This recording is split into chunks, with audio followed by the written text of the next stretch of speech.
Hello friends, ಎಲ್ರಿಗೂ ನಮಸ್ಕಾರ. ಭಾಗ್ಯಲಕ್ಷ್ಮಿ ಇಂದಿನ ಸಂಚಿಕೆಗೆ ನಿಮಗೆಲ್ಲರಿಗೂ ಸ್ವಾಗತ. ಇವತ್ತಿನ ಸಂಚಿಕೆಯಲ್ಲಿ ಗುಂಡಣ್ಣನಿಗೆ ಶಾಲೆಯಲ್ಲಿ ಒಬ್ಬ ಹುಡುಗ ತೊಂದರೆ ಕೊಟ್ಟಿರ್ತಾನೆ, ಹೊಡಿತಾನೆ, ಶರ್ಟ್ ಎಲ್ಲ ಹರಿತಾನೆ ಅಂಥೇಳಿ. ಅದಕ್ಕೆ ಕಂಪ್ಲೇಂಟ್ ಮಾಡಬೇಕು, ಆ ಹುಡುಗನಿಗೆ ಬುದ್ಧಿ ಹೇಳಬೇಕು ಅಂಥೇಳಿ ಭಾಗ್ಯ ಶಾಲೆಗೆ ಹೋಗ್ತಾಳೆ. ಆಗ ಅಲ್ಲಿ ಅವನು ತುಂಬ ಶ್ರೀಮಂತರ ಮಗ ಆಗಿರ್ತಾನೆ. ಅವರಿಗೆ ಶಾಲೆ ಟೀಚರ್ ಇರ್ಬೋದು, ಪ್ರಿನ್ಸಿಪಲ್ ಇರ್ಬೋದು, ಎಲ್ಲರೂ ಕೂಡ ಸಪೋರ್ಟ್ ಆಗಿರ್ತಾರೆ. ಹಾಗಾಗಿ ಭಾಗ್ಯನ ಮಾತು ಯಾರು ಕೇಳಿ ಹೋಗಮ್ಮ, ಅವರಿಗೆಲ್ಲ ಏನು ಹೇಳೋಕ್ಕಾಗೋದಿಲ್ಲ ಅಂಥೇಳಿ ಹೇಳ್ತಾರೆ ಪ್ರಿನ್ಸಿಪಾಲ್. ಅದೇ ಟೈಮಿಗೆ ಆ ಹುಡುಗನಿಗೆ ಬುದ್ಧಿ ಹೇಳ್ತೇನೆ ಅಂತೇಳಿ ಭಾಗ್ಯ ಹೊರಡ್ತಾಳೆ. ಆದರೆ ಆ ಹುಡುಗ ಏನು ಕೂಡ ಕೇಳೋದೇ ಇಲ್ಲ. ಹಾಗಾಗಿ ಆ ಹುಡುಗ ಅವನ ಕಿಸೆಯಲ್ಲಿ ಮೊಬೈಲ್ ಇರ್ತದೆ. ಮೊಬೈಲಿಂದ ಫೋನ್ ಮಾಡಿಬಿಟ್ಟು ಅವನ ತಂದೆಯನ್ನು ಕರೆಸ್ತಾನೆ. ತಂದೆ ತುಂಬ ಬೇಜವಾಬ್ದಾರಿಯಿಂದ ಹಾಗೆ ನಿರ್ಲಕ್ಷ್ಯ ತೋರಿಸ್ತಾರೆ.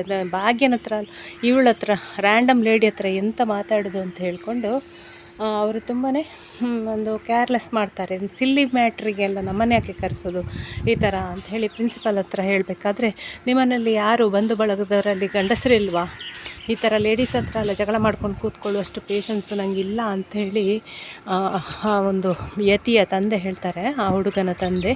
ಆಗ ಅಲ್ಲಿಗೆ ಆದಿ ಬಂದು ನಾನಿದ್ದೇನೆ ಅಂತ ಹೇಳಿ ಮಾತಾಡ್ತಾರೆ. ಹಾಗೆ ಭಾಗ್ಯನ ಬಗ್ಗೆ, ಈಗ ಶ್ರೀಮಂತರ ಮಕ್ಕಳಿಗೊಂದು ನ್ಯಾಯವಾ, ಬಡವರ ಮಕ್ಕಳಿಗೊಂದು ನ್ಯಾಯವಾ, ಈ ರೀತಿ ಮಾಡಬಾರ್ದು ಅಂತ ಹೇಳಿಕೊಂಡು ಅಲ್ಲಿ ಭಾಗ್ಯನ ಪರವಾಗಿ ಮಾತಾಡುವಾಗ ಅವನಿಗೆ ಆಶ್ಚರ್ಯ ಆಗ್ತದೆ. ಆದೀಶ್ವರ ಕಾಮತ್ ನೀವಾ ಅಂತ ಹೇಳಿಕೊಂಡು, ಬಿಸ್ನೆಸ್ಸಲ್ಲಿ ನಿಮ್ಮ ಶೇರ್ಸ್ ಎಲ್ಲ ನನಗೆ ಬೇಕು ಅಂಥೇಳಿ ನಾನು ಅಂದ್ಕೊಂಡಿದ್ದೆ, ನೀವು ಇಲ್ಲಿ ಸಿಕ್ಕಿದ್ದು ಭಾರಿ ಖುಷಿ ಆಯಿತು ಅಂಥೇಳಿ ಯತಿಯ ತಂದೆ ಹೇಳ್ತಾ ಇರಬೇಕಾದ್ರೆ, ನಿಮಗೇನು ನಮ್ಮ ಕಂಪನಿಯಲ್ಲಿ ಶೇರ್ಸ್ ಇದೆ ಅದೆಲ್ಲ ರಿಜೆಕ್ಟೆಡ್ ಅಂಥೇಳಿ ಹೇಳ್ತಾರೆ. ಯಾಕೆಂದರೆ ನಿಮ್ಮ ಒಂದು ಎರೋಗೆನ್ಸ್, ಈ ಥರ ಒಂದು ಅಹಂಕಾರದ ಭಾವನೆ, ಹೆಣ್ಣು ಮಕ್ಕಳ ಹತ್ರ ಮಾತಾಡುವ ರೀತಿ, ಇದೆಲ್ಲ ಯಾವುದು ಕೂಡ ನನಗೆ ಇಷ್ಟ ಆಗಲಿಲ್ಲ ಅಂಥೇಳಿ ರಿಜೆಕ್ಟ್ ಮಾಡಿಬಿಡ್ತಾರೆ ಅವರ ಒಂದು ಬಿಸ್ನೆಸ್ಸನ್ನು. ಅದೇ ರೀತಿ ಭಾಗ್ಯನ ಪರವಾಗಿ ಮಾತಾಡಿದ್ದಕ್ಕೆ ಭಾಗ್ಯನಿಗೆ ತುಂಬಾ ಖುಷಿ ಆಗ್ತದೆ. ಅವಳು ಥ್ಯಾಂಕ್ಸ್ ಹೇಳ್ತಾಳೆ ಆದಿಯವರಿಗೆ, ನೀವು ಬಂದು ಮಾತಾಡಿದ್ರಿಂದ. ಇಲ್ಲದ್ರೆ ಗುಂಡಣ್ಣ ತುಂಬ ಸಪ್ಪೆ ಆಗಿದ್ದ, ಅಳ್ತಾ ಇದ್ದ, ಶಾಲೆಗೆ ಹೋಗೋದಿಲ್ಲ ಅಂಥೇಳಿ ಹೇಳ್ತಾ ಇದ್ದ ಅಂಥೇಳಿ ಹೇಳಿದ್ದು ಭಾಗ್ಯ. ಹಾಗೆ ಅದೆಲ್ಲ ಭಾಗ್ಯ ಇವತ್ತು ಸಂಜೆ ಪೂಜಾಳ ಬರ್ತ್ಡೇ. ಪೂಜಾಳಿಗೆ ನೀವು ಬರಲಿಲ್ಲ, ಮನೆಯವರು ಬರಲಿಲ್ಲ ಅಂದರೆ ತುಂಬಾ ಬೇಜಾರಾಗ್ಬೋದು. ಯಾಕೆಂತ ಹೇಳಿದರೆ ಅವಳು ಮದುವೆಯಾಗಿ ಬಂದ 2-3 ದಿವಸ ಆಗಿದೆ ಅಷ್ಟೇ. ಈಗ ನೀವು ಬಂದರೆ ಅವಳಿಗೆ ತುಂಬಾ ಖುಷಿ ಆಗ್ಬೋದು, ನಿಮ್ಮನ್ನು ತುಂಬ ಮಿಸ್ ಮಾಡ್ಕೊಳ್ತಾಳೆ. ಹಾಗೆ ಬರ್ತ್ಡೇಗೆ ನೀವು ಬರಲಿಲ್ಲ ಅಂದರೆ ಮತ್ತೆ ಅದು ಸೆಲೆಬ್ರೇಷನಕ್ಕೆ ಅರ್ಥವೇ ಇಲ್ಲ ಅಂಥೇಳಿ ಒತ್ತಾಯ ಮಾಡ್ತಾರೆ. ಹಾಗೆ ಸರಿ ಆದಿಯವರೇ, ನಾವಂದರೆ ಪದೇ ನಿಮ್ಮ ಮನೆಗೆ ಬಂದು ಸುಮ್ಮನೆ ತೊಂದರೆ ಕೊಡೋದು ಬೇಡ ಅಂತೇಳಿ ಮನೆಯಲ್ಲಿ ಅದಕ್ಕೋಸ್ಕರ ನಾನು ಹೇಳಿದ್ದು ಅಂತೇಳಿ ಭಾಗ್ಯ ಹೇಳ್ತಾಳೆ. ಇಲ್ಲ, ನೀವು ಬರಲೇಬೇಕು ಅಂತೇಳಿ ಒತ್ತಾಯ ಮಾಡ್ತಾನೆ. ಆಯಿತು, ಹಾಗಾದರೆ ನಾವೆಲ್ಲರೂ ಸಂಜೆ ಬರ್ತೇವೆ, ಮಕ್ಕಳನ್ನು ಕರ್ಕೊಂಡು ನಾನು ಬರ್ತ್ಡೇಗೆ ಬರ್ತೇನೆ ಅಂಥೇಳಿ ಭಾಗ್ಯ ಹೇಳ್ತಾಳೆ. ಹಾಗೆ ಸಾಯಂಕಾಲ ಅವಳು ಈಗ ಇಲ್ಲಿ ಶಾಲೆಯಿಂದ ಕ್ಯಾಂಟೀನಿಗೆ ಹೋಗ್ತಾಳೆ, ಕೆಲಸ ಮುಗಿಸ್ಕೊಂಡು ಆಮೇಲೆ ಮನೆಗೆ ಹೋಗಿ ಮನೆಯಿಂದ ಬರ್ತ್ಡೇ ಪಾರ್ಟಿಗೆ ಹೊರಡ್ತಾರೆ.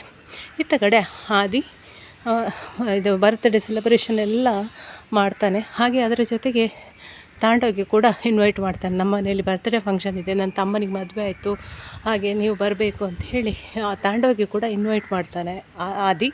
ಹಾಗೆ ಆಯಿತು ಸರ್, ಖಂಡಿತ ನಾವು ಬರ್ತೇವೆ ಅಂತ ಹೇಳ್ಕೊಂಡು ತಾಂಡವ್ ಕೂಡ ಹೇಳ್ತಾನೆ. ನೆಕ್ಸ್ಟು ಬರ್ತ್ಡೇ ಸೆಲೆಬ್ರೇಷನ್ ಎಲ್ಲ ನಡೀತಾ ಇದೆ, ಮನೆಯಲ್ಲೆಲ್ಲ ಗ್ರ್ಯಾಂಡ್ ಅಲಂಕಾರಗಳೆಲ್ಲ ನಡೀತಾ ಇದೆ. ಇಲ್ಲಿ ಭಾಗ್ಯ ಫ್ಯಾಮಿಲಿ ಎಲ್ಲ ಕೂಡ ಬರ್ತಾಯಿದೆ. ತಾಂಡವ್ ಕೂಡ ಹೊರಟಿದ್ದಾನೆ ಬರ್ತ್ಡೇಗೆ ಅಂತೇಳಿ. ಮುಂದೆ ತಾಂಡವ್ ಮತ್ತು ಭಾಗ್ಯ ಇಬ್ಬರನ್ನು ನೋಡಿದಾಗ ತಾಂಡವ್ಗೆ ಹೇಗಾಗುತ್ತೆ ಭಾಗ್ಯನ ಇಲ್ಲಿ ಆದಿ ಮನೆಯಲ್ಲಿ ನೋಡಿದಾಗ, ಹಾಗೆ ಆದಿಗೆ ತಾಂಡವ್ ಭಾಗ್ಯನ ಗಂಡ ಅನ್ನುವ ಸತ್ಯ ಕೂಡ ಗೊತ್ತಾಗುತ್ತಾ, ಅದು ಮುಂದಿನ ಸಂಚಿಕೆಯಲ್ಲಿ ಆಗಬೇಕಾಗಿದೆ. ಫ್ರೆಂಡ್ಸ್, ಈ ವಿಡಿಯೋ ಇಷ್ಟ ಆದರೆ ಖಂಡಿತ ಲೈಕ್ ಮಾಡಿ, ಹಾಗೆ ಚಾನಲನ್ನು ಸಬ್ಸ್ಕ್ರೈಬ್ ಆಗಿ. ಹೀಗೇ ಬೇರೆ ಡೈಲಿ ಅಪ್ಡೇಟ್ಸ್ ಜೊತೆ ನಾನು ಮತ್ತೆ ಬರ್ತೇನೆ. ಅಲ್ಲಿವರೆಗೆ ನಮಸ್ಕಾರ, ಬಾಯ್, ಟೇಕ್ ಕೇರ್, ಥ್ಯಾಂಕ್ ಯು.